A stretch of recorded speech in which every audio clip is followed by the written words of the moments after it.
So there's an account on Tumblr called Writing Prompts that just posts, you guessed it, writing prompts. And one day they prompted a story about a farmer who builds a small temple to see what kind of god shows up. And in the resulting story, a god does show up, and the farmer, Erebos, says to the god, "What are you the god of?" And the god says, "Nothing important, like worms in the soil and crisp apples and falling leaves. I cannot bless you. You should not waste time on this shrine or sacrifice anything at this shrine because I can't help you." And the farmer says, "That's fine. I think I'll keep working on it anyway." So the years pass, the farmer keeps working on this little shrine at the edge of his property. He keeps, building it up, and then there's some kind of blight on the crops. And the farmer goes to the shrine to lay down a very, small offering, and the god says, "Why are you wasting your time? You should go to the city and pray to a real god who might be able to save your crops." And the farmer says, "No, this is fine for me. I'm going to keep working on this." The years pass. Erebos continues to build up this shrine until it's a nice little building with a woven roof. And the whole time the god is like, "I appreciate you spending all this time out here with me. I, enjoy your company, but you are wasting your time with this." And the farmer keeps building. And then another blight on the crops fail, and the god is just miserable with himself. He says, I would do anything to fix this for you, but I can't make the crops grow. I'm not the god of that. Why are you still wasting your time on this additional burden of building this shrine to me when you could be in the city, praying to someone who could help you?"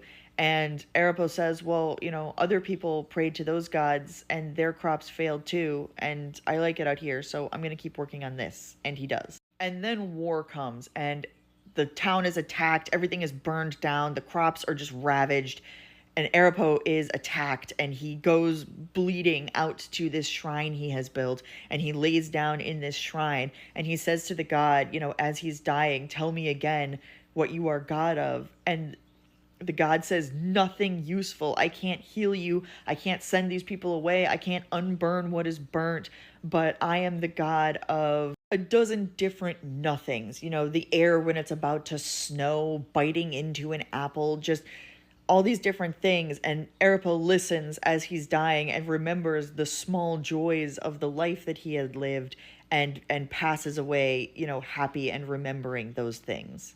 That was the end of the first reply to this post. Then someone else added on to the end of it. And they told a story happening many years later when a traveler comes upon this small shrine, which still has bones laid out inside of it, and says, "Oh, it's sad that this last priest died alone and no one was here to bury his bones." And the god pipes up and says, "Yes, I was utterly useless to this man in every single way, beginning to end, because I am the god of nothing valuable." And the god asks the traveler to bury the bones inside the shrine.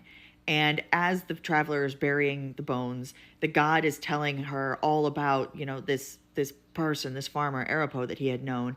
And when she finishes burying him, she says, "I think you were the god of something very important. I think you were the god of Erebos." Then we get a post from a third writer who tells a story happening hundreds of years later when the entire area has been rebuilt and moved on, and people have mostly forgotten about this god in this tiny shrine out in this field somewhere. And the god lives in the shrine being somewhat lonely when who shows up but Erebos, and he says, "Hello, god of all the small beauties, how have you been?" And the god of small beauties says, "You're back, this is incredible, how have you done this?"